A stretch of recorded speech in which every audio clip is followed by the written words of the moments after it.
दोस्तों, आपको SB study classes में स्वागत है। मैं सुनील विश्वकर्मा आज फिर से जनरल साइंस का पार्ट 8 वीडियो लेकर आपके सामने आया हूं, जो कि दाब, प्लवन और पृष्ठ तनाव से संबंधित प्रश्न है।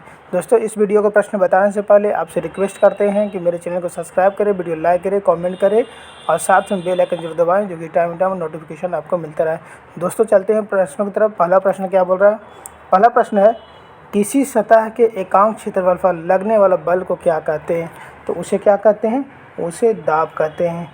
और किसी सतह के एकांक क्षेत्रफल पर अगर बल लगती है तो उसे क्या बोलते हैं? दाब बोलते हैं। ठीक है दोस्तों, नेक्स्ट प्रश्न है, बल, दाब तथा क्षेत्रफल में संबंध क्या होता है? तो बल, दाब और क्षेत्रफल में संबंध होता है तो इसका फॉर्मूला होता है P=F/A। ठीक है दोस्तों, अगला प्रश्न है, दाब का एसआई मात्रा क्या होता है? तो दाब का एसआई मात्रा क्या होता है? वो होता है न्यूटन पर मीटर स्क्वायर, या उसको पास्कल बोलते हैं। न्यूटन पर मीटर स्क्वायर होता है, या फिर हम पास्कल भी बोल सकते हैं। ठीक है दोस्तों, अगला प्रश्न है, दाब किस प्रकार की राशि होती है? तो दाब जो है वो अदिश राशि है। क्या है? अदिश राशि है। अगला प्रश्न है, वह दाब जो पारे के 76 सेंटीमीटर लंबे कॉलम द्वारा 0 डिग्री सेल्सियस पर 45 डिग्री अक्षांश पर समुद्री तल पर लगाया जाता है तो क्या कहलाता है? तो उसे जो 0 डिग्री सेल्सियस पर या 45 डिग्री समुद्री तल पर जो लगाया जाता है उसको वायुमंडलीय दाब बोलते हैं। ठीक है दोस्तों, अगला प्रश्न है, वायुमंडलीय दाब का एसआई मात्रा क्या होता है? तो वायुमंडलीय दाब का जो एसआई मात्रा होता है वो बार होता है। अगला प्रश्न है, बार कितने न्यूटन पर मीटर स्क्वायर के तुल्य होता है? तो जो बार होता है वह 10⁵ न्यूटन पर मीटर स्क्वायर के बराबर होता है, यानी स्क्वायर होगा। ठीक है दोस्तों, अगला प्रश्न है, पृथ्वी की सतह से ऊपर जाने पर वायुमंडलीय दाब पर क्या प्रभाव पड़ता है? तो पृथ्वी की सतह से जब हम ऊपर जाते हैं तो वायुमंडलीय दाब जो है कम होता जाता है। अगला प्रश्न है, पहाड़ों पर खाना बनाने में कठिनाई का क्या कारण है? तो पहाड़ों पर खाना बनाने में कठिनाई कारण क्या होती है? तो वायुमंडलीय दाब की कमी होती है। इसके कारण जो है खाना जो है देर से पकता है। अगला प्रश्न है, यान में बैठे यात्री के फाउंटेन पेन से स्याही रिसने का क्या कारण है? क्या कारण है? तो वायुमंडलीय दाब की कमी के कारण जो है फाउंटेन पेन से स्याही रिस जाता है। अगला प्रश्न है दोस्तों, वायुमंडलीय दाब को किस यंत्र से नापते हैं? तो वायुमंडलीय दाब को जो है बैरोमीटर से नापते हैं। कैसे? बैरोमीटर से नापते हैं। अगला प्रश्न है, यदि अचानक बैरोमीटर का पाठ्यांक गिर जाता है तो क्या संकेत देता है? तो क्या संकेत देता है? तो आंधी आने की संभावना का संकेत देता है। अगला प्रश्न दोस्तों, यदि बैरोमीटर का पाठ्यांक धीरे धीरे गिरता है तो क्या संभावना होगी? तो क्या संभावना होगी? तो वर्षा होने की संभावना होगी। दोस्तों, जितने हम इसमें प्रश्न लेकर आए हैं, हर एक प्रश्न जो है किसी न किसी एग्जाम में पूछे हुए हैं, तो हर एक प्रश्न को आप VVI लेके चले। ठीक है दोस्तों, अगला प्रश्न है, यदि बैरोमीटर का पाठ्यांक धीरे धीरे ऊपर चढ़ता है तो क्या संभावना होगी? तो क्या संभावना होगी? तो दिन साफ रहने की संभावना। ठीक है दोस्तों, अगला प्रश्न है, द्रव के अणुओं द्वारा बर्तन के दीवार अथवा तली के प्रति एकांक क्षेत्र पर लगने वाले बल को क्या कहते हैं? तो क्या बोलते हैं? तो द्रव का दाब बोलते हैं। ठीक है दोस्तों, अगला प्रश्न है, द्रव की दाब की गणना किस सूत्र से की जाती है? तो कौन सा सूत्र है? तो उसका है P=hd(g), जहाँ पर h जो है द्रव की ऊंचाई है और d जो है इंडिकेट करता है द्रव के घनत्व को और g जो है गुरुत्वीय त्वरण को इंडिकेट करता है। अगला प्रश्न है, द्रव के भीतर किसी बिंदु पर दाब स्वतंत्र तल से किसके अनुक्रमानुपाती होता है? तो किसके अनुक्रमानुपाती होता है? तो बिंदुओं की गहराई के अनुक्रमानुपाती होता है। अगला प्रश्न है, किसी बिंदु पर द्रव का दाब किस पर निर्भर करता है? तो किसी बिंदु पर द्रव का दाब जो है द्रव के घनत्व पर निर्भर करता है। पास्कल का नियम किससे संबंधित है?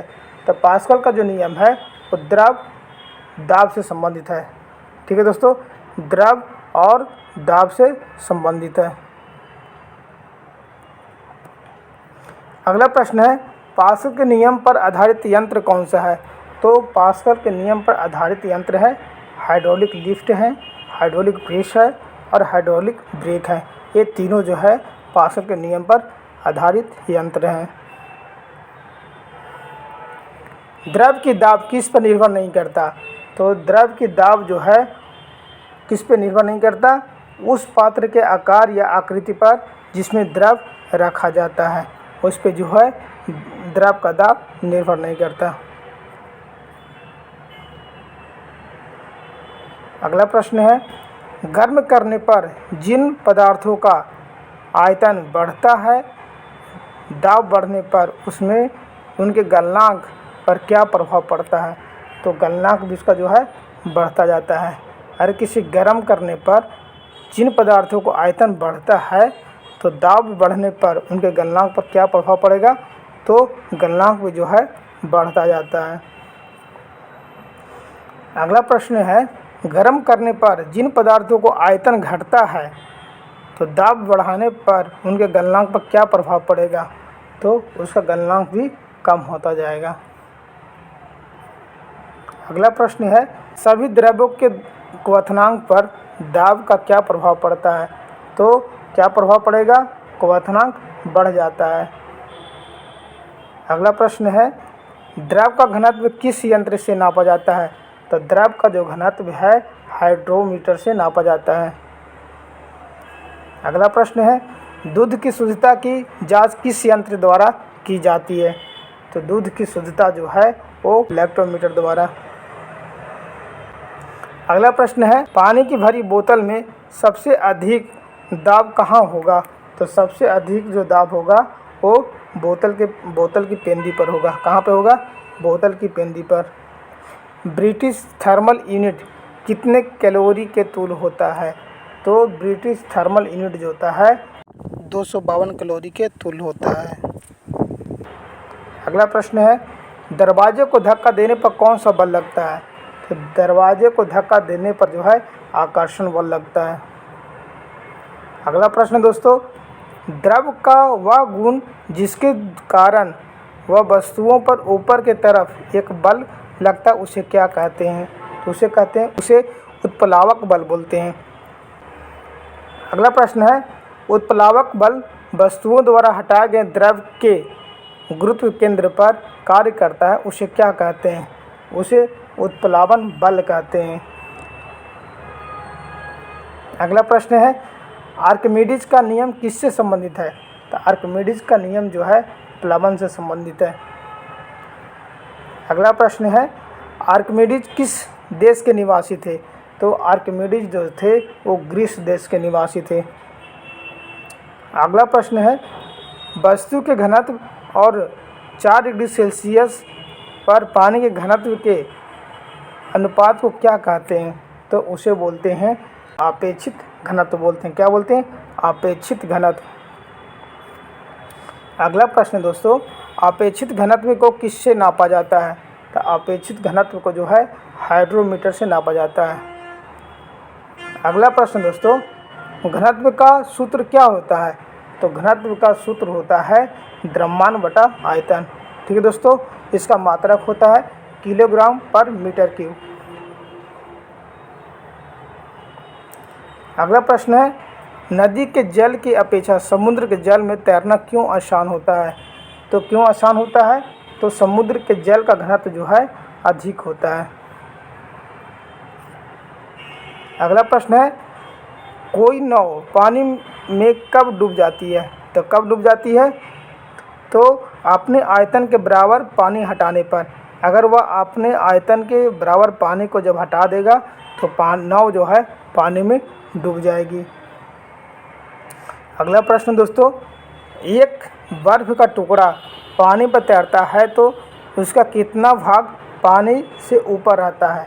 तो कितना ऊपर रहता है, तो उसका कुल आयतन का 1/10वां भाग जो है पानी के ऊपर रहता है, 1/10 भाग जो है पानी के ऊपर रहता है। दोस्तों बहुत अच्छा प्रश्न है, एग्जाम में हमेशा एग्जाम में पूछता है प्रश्न। अगला प्रश्न है पानी का हिमांक कितना होता है, तो पानी का हिमांक होता है 39 डिग्री सेल्सियस। अगला प्रश्न है एक ही पदार्थ के अणुओं के मध्य लगने वाले आकर्षण बल को क्या कहते हैं, तो एक ही पदार्थ के अणुओं पर मध्य लगने वाले आकर्षण बल को बोलते हैं संसंजक बल बोलते हैं। क्या बोलते हैं? संसंजक बल।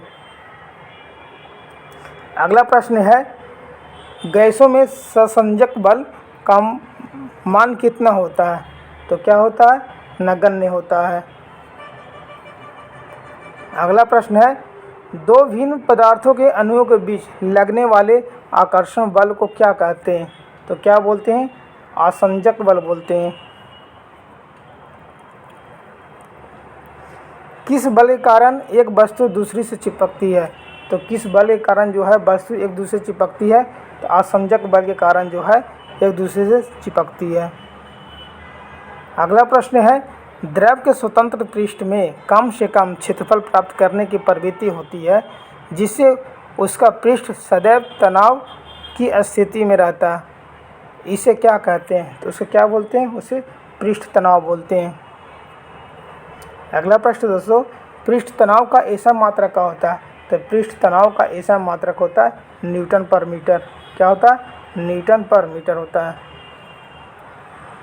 अगला प्रश्न है द्रव के पृष्ठ के क्षेत्रफल में एकांक वृद्धि करने के लिए किया गया कार्य किसके बराबर होता है, तो किसके बराबर होता है?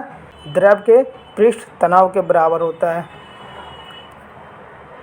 अगला प्रश्न है द्रव का ताप बढ़ने पर पृष्ठ तनाव पर क्या प्रभाव पड़ता है, तो पृष्ठ तनाव कम हो जाता है।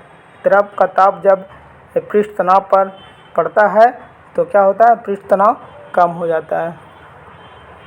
अगला प्रश्न है द्रव का ताप क्रांतिक ताप तक बढ़ाने पर पृष्ठ तनाव पर क्या प्रभाव पड़ता है, तो पृष्ठ तनाव क्या हो जाता है? शून्य हो जाता है। पृष्ठ तनाव शून्य हो जाता है। अगला प्रश्न है जल की बूंद किसके कारण गोल होती है, तो जल की बूंद जो होती है पृष्ठ तनाव के कारण गोल होती है। अगला प्रश्न है पानी के ऊपर तेल क्यों तैरता है, तो पानी के ऊपर जो तेल जो है तैरता है क्यों? तेल का पृष्ठ तनाव पानी से कम होता है इसलिए वो तैरता है। अगला प्रश्न दोस्तों लोहे की सुई पानी की सतह पर क्यों तैरती है, तो लोहे की सुई जो है पानी की सतह पर तैरने का पृष्ठ तनाव के कारण जो है वह पानी की सतह पर तैरती है।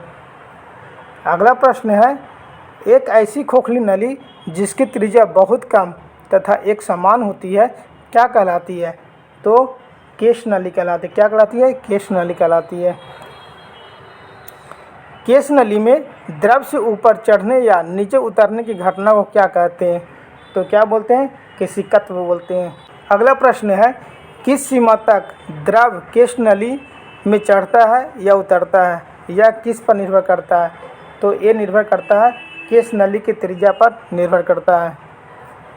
अगला प्रश्न दोस्तों समान जो द्रव कांच को भिगोता है उसकी केश नली में क्या स्थिति होती है, तो उस जो है केश नली की स्थिति होती है द्रव केश नली में ऊपर चढ़ जाता है। द्रव जो है केश नली में ऊपर चढ़ जाता है।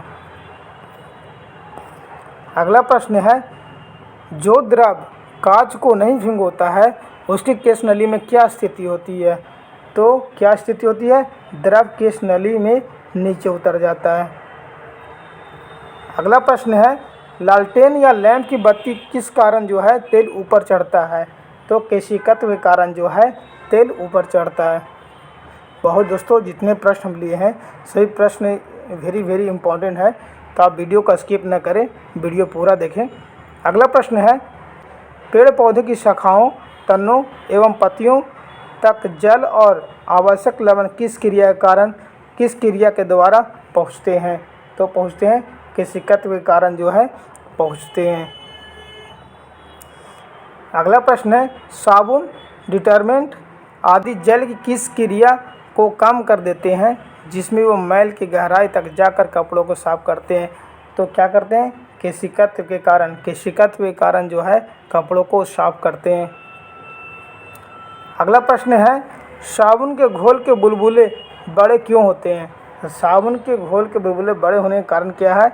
जल में साबुन घोलने पर उसका पृष्ठ तनाव कम हो जाता है, इसलिए उसका बुलबुले बड़े बनते हैं। अगला प्रश्न है, पानी पर मच्छरों के लार्वा तैरते रहते हैं परंतु पानी में मिट्टी का तेल छिड़क देने पर पानी का क्या कम हो जाता है जिसमें लार्वा पानी में डूबकर मर जाते हैं? तो पानी का जो है पृष्ठ तनाव कम हो जाता है, इसके कारण जो है लार्वा पानी में डूबकर मर जाते हैं। अगला प्रश्न है, गरम सूप स्वादिष्ट क्यों बनते हैं? तो गरम सूप स्वादिष्ट होने का कारण क्या है? गरम द्रव का पृष्ठ तनाव कम होने के कारण जो है जो सूप जो है स्वादिष्ट लगता है। अगला प्रश्न है, गैसों में संसंजक बल का मान कितना होता है?